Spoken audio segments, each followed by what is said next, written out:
Tudo bem, pessoal? Hoje comentário sobre Renfield, filme dirigido por Chris McKay, lançamento da Universal. Drácula e Renfield são consagrados no cinema graças à versão em língua inglesa de 1931 do Todd Browning e do Carl Freund. Se você for pegar por personagens, entre tantas variações e abordagens, o Drácula do cinema, o original, é o do Bela Lugosi. É aquele que tem uma marca permanente para o próprio terror, sem contar o typecasting, né? Porque o Bela Lugosi fica atrelado a essa visão do ator que interpreta Drácula no cinema, e isso afetaria muito a sua carreira. O Renfield, na versão de 31, foi interpretado pelo Dwight Frye, também com cenas marcantes, e a ideia de fazer um filme específico sobre o Renfield não é novidade. Na década passada, por exemplo, naquela ideia de fazer o revival do universo de monstros, quem sabe um universo compartilhado de monstros da Universal que não deu certo depois do fracasso de A Múmia, Renfield acabou sendo discutido. A Múmia teve um fracasso de bilheteria estrondoso, até porque o custo era muito alto, né? 200 milhões de dólares de produção. Em uma era com acertos, e aí eu vou falar de O Homem Invisível, que tem um custo muito barato, perto de 7 milhões de dólares e lucra muito, a Universal decidiu retomar com esse projeto. Renfield, no entanto, não é tão barato assim, um custo na casa de 60 milhões de dólares, o que é bem relevante e coloca uma pressão para um bom resultado de bilheteria, sem contar do peso simbólico confirmado pelo diretor Chris McKay, de que Renfield, então, tem como proposta uma sequência direta ao clássico Drácula de 31. E aqui eu preciso parabenizar os produtores e parabenizar quem teve a ideia de chamar o Nicolas Cage para interpretar o Drácula.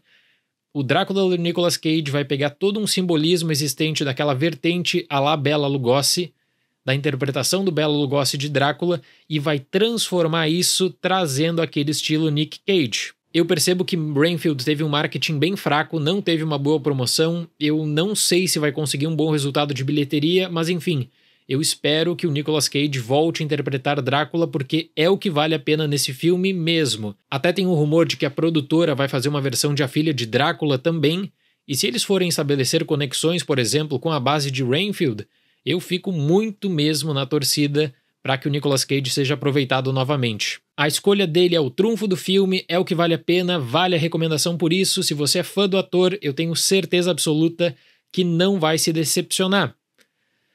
Agora, tem uma história original no meio disso tudo que acaba gerando alguns problemas. O Drácula aqui é um coadjuvante. É um coadjuvante que começa a ter participações mais espaçadas, ainda assim de muito impacto.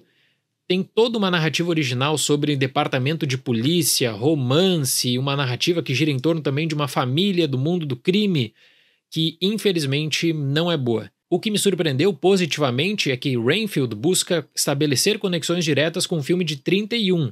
Então você vai ter cenas icônicas sendo refeitas aqui nessa parceria Nicolas Cage e Nicholas Hoult. Uma das propostas é discutir sobre essa relação Drácula e Renfield de maneira bem humorada, trazendo também uma vertente de violência. Pena que não é esse o foco. Eu fiquei com a impressão de que o estúdio imaginava que, para fazer uma narrativa original, precisaria trazer alguma grande novidade, e essa novidade realmente atrapalha bastante as coisas. Renfield, interpretado por Nicholas Hoult, ainda está a serviço do Conde Drácula, interpretado por Nicolas Cage. Mas Renfield encontra uma nova oportunidade de vida em New Orleans, quando se apaixona por uma policial, interpretada por Awkwafina. O Bela Lugosi, como Drácula, foi muito afetado pelo typecasting. Isso fez com que o Bela Lugosi entrasse em depressão depois, ele teria problemas com vícios, inclusive, porque ele ficou marcado como esse ator que é a cara do Drácula. Ele vira o Drácula e a representação de Drácula pro entretenimento por muitos e muitos anos. E eu até acredito que hoje a principal referência de Drácula no cinema é a do Bela Lugosi. O Nicolas Cage, ele já fez muitos e muitos papéis diferentes. E aqui, ele como Drácula é uma grande novidade. Foi uma decisão de elenco maravilhosa e eu lamento muito que esse filme não explora mais sobre o que realmente interessaria, que seria a relação do Drácula com o Renfield. Porque o que nós recebemos em cerca de 1h30 de filme é um interesse crescente em uma trama secundária que envolve especialmente a Awkwafina, que é muito mal escrita. O uso constante de ADR com regravações de diálogos acabam se destacando de forma negativa, com dispersões que atingem completamente a narrativa.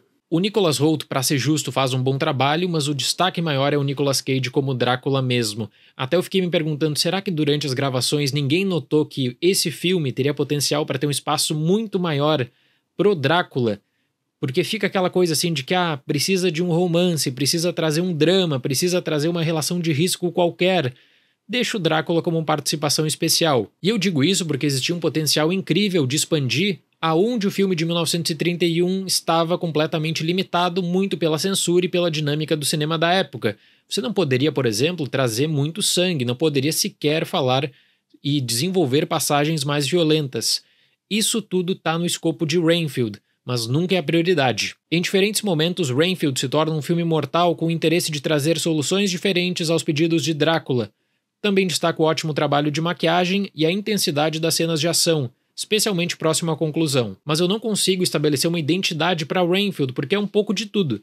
É uma comédia que depois puxa para um drama, depois o drama não é tão bom, eles acabam apostando num romance e no final das contas também em passagens de ação. Eu até falei recentemente na crítica de John Wick 4 da importância da franquia John Wick para ação, seja para tributos, seja para tentativas de cópia, ou seja para inspiração em filmes que não têm como base a própria ação, e é o que acontece em Renfield. Durante a rodagem eu consolidei a ideia de que talvez toda essa equipe envolvida em Renfield não apostava no potencial único da relação Renfield e Drácula.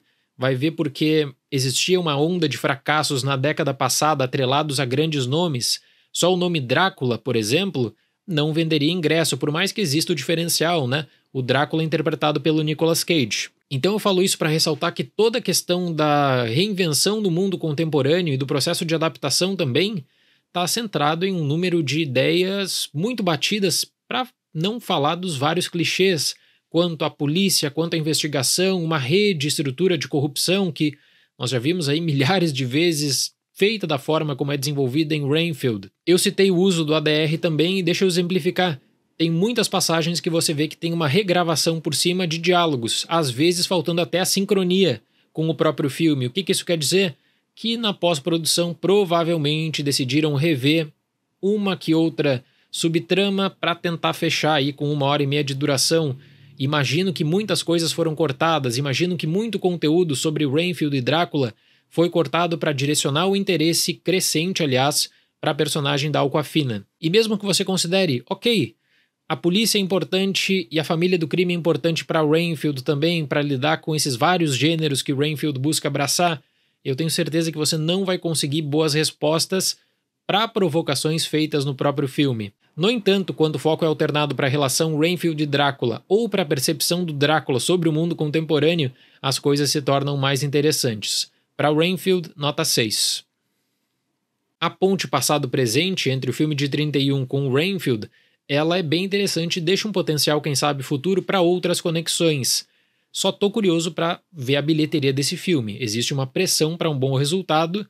Por outro lado, confesso que eu não vi muito marketing de Renfield que estreia no fim de abril no Brasil. Certo, pessoal? Muito obrigado pela atenção, até mais e tchau!